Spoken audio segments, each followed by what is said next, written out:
Yeah, today we announced our plans for expanding Providence Park, and we've had a waiting list of 13,000 people, and as everybody knows, we've sold out every game we played, and so for the last several years, we've been studying how we can expand Providence Park, keep this amazing essence and environment that we built, but also allow up to 4,000 more fans to attend our games on a regular basis.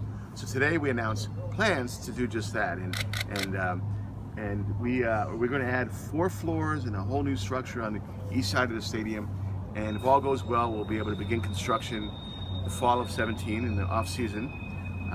It'll be a 2-year process. We'll do the first phase of construction between 17 and 18 soccer seasons, and then we'll recommence in the 18-19 off season and have the expansion ready to go for the beginning of the 19 MLS and NWSL seasons.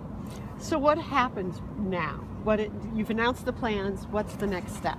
So there's a number of processes that have to take place to do a project of this magnitude.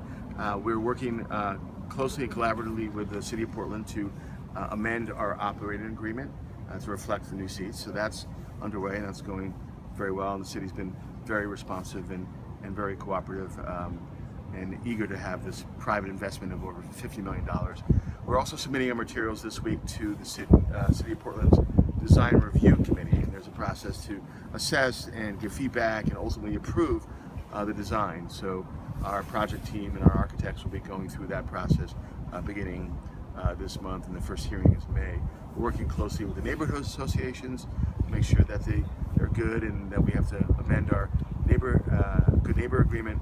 And then the project budget and construction schedule, all the planning that goes into that is underway. How long has this been in the works, and can you tell us who this private donor is? It's not a private donor. So to answer your first question, this is something we've started thinking about really in our second year of MLS. We knew we're selling out, we knew there's huge demand, we knew we have this amazing stadium, and we saw where our demand was. We also saw where the league economics and growth was going, and so we knew that for us to be viable and competitive now and well into the future, that we had to make plans. And so we've been thinking about it for quite some time. It really came to life it was a week after MLS Cup, and I had lunch with Brad Clopeville, who's the principal architect at Allied Works, this wonderful locally based architecture firm that's done work around the world. He's a big fan, and he convinced us to let his team take a crack at a design, and it ultimately led to this design we unveiled today.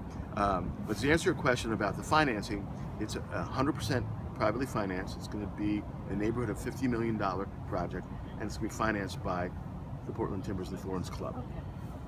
What does it mean for the fans who've been on the waiting list for years?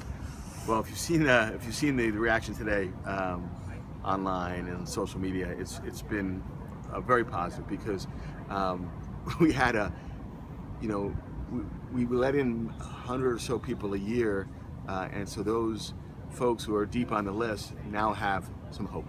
And so we have 13,000 plus, and through the 4,000 seats we'll add, we'll be able to satisfy at least a good portion of the people who've been waiting for quite a long time for season tickets. And have you thought about parking? I know that's always been a big issue. Yeah, we think about parking in the middle of the night. We wake up thinking about parking. No, something. It's something we were really concerned about when we were kind of in this phase 7 or 8 years ago, and it's worked really well. People, obviously, TriMet's right there, and a large percentage of our fans take TriMet. We have bike parking that we provide, and we have hundreds of people who bike and walk, and we work with Smart Park downtown, and people can park and ride, and the parking rides, and we have a very close relationship with TriMet. And so currently, people are really finding their way to and from the stadium pretty seamlessly, and it's worked very well. But we realized that bringing 4,000 new people to the stadium on a nightly basis is going to perhaps change that. So we're working closely with TriMet and the neighborhood and people on private parking, and we're going to, in the same way we did 7 years ago, make sure that people's trips to and from the stadium are easy and seamless. Okay, great. Anything else? We're good. You're easy. Thanks, you guys. Thanks, I'll see you Mike. when the sun went away. Yeah.